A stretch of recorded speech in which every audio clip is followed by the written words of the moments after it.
আসসালামু আলাইকুম ভিউয়ার্স, আবারও লন্ডন বাংলা ভয়েস এবং একই নিউজের পক্ষ থেকে আপনাদেরকে এই নিউজে স্বাগত জানাচ্ছি। এখনকার যে নিউজটি সেটি একটি মর্মান্তিক নিউজ। সেটি ওয়েস্ট লন্ডনের শেফার্ড বুশ এলাকায় ঘটেছে। যদিও কয়েকদিন আগে এই নিউজটি করেছিলাম, আজকে আরও বিস্তারিত এসেছে, কারণ কোর্টের শুনানিতে হত্যাকারী কে অভিযুক্ত করা হয়েছে। তিনি 52 বছর বয়সী একজন মহিলাকে 70 বার ছুরিকাঘাত করে হত্যা করেন।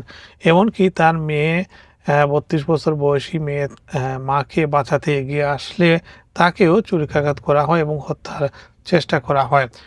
ঘটনাটি ঘটে ওয়েস্ট লন্ডনের শেফার্ড বুশ এলাকায়।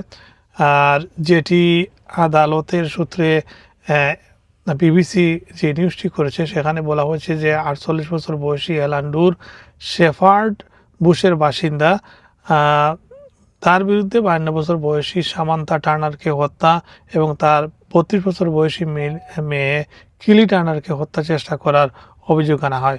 সোমবার ওল্ড বেইলি আদালতে মামলার শুনানিতে ঘটনার বিস্তারিত উঠে আসে।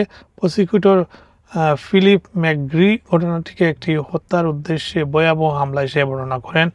আদালতে জানানো হয় 18 আগস্ট শেফার্ড বুশের অক্সিড রোডের পারিবারিক বাড়িতে সামান্তার উপর হামলা চালানো হয়। তখন তিনি বাড়ির উপরের তলায় ছিলেন। মায়ের চিৎকার শুনে তিনি নিচে নেমে আসেন।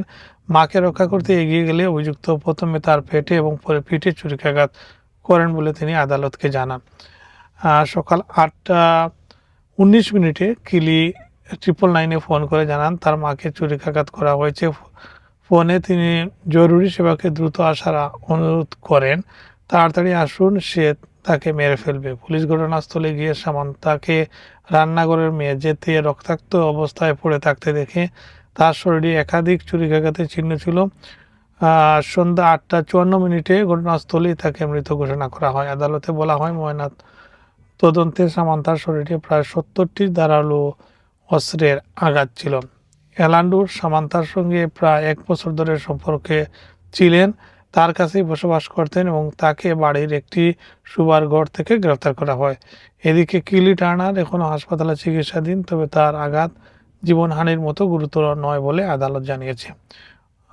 ভিউয়ার্স, এই ছিল আপডেট। সর্বশেষ যেটি বুঝলাম যে যিনি মারা গিয়েছেন তার সাথে যিনি তাকে ছুরিকাঘাত করেছেন গত 1 বছর ধরে তাদের মধ্যে সম্পর্ক ছিল এবং তারা একই বাড়িতেই বসবাস করতেন।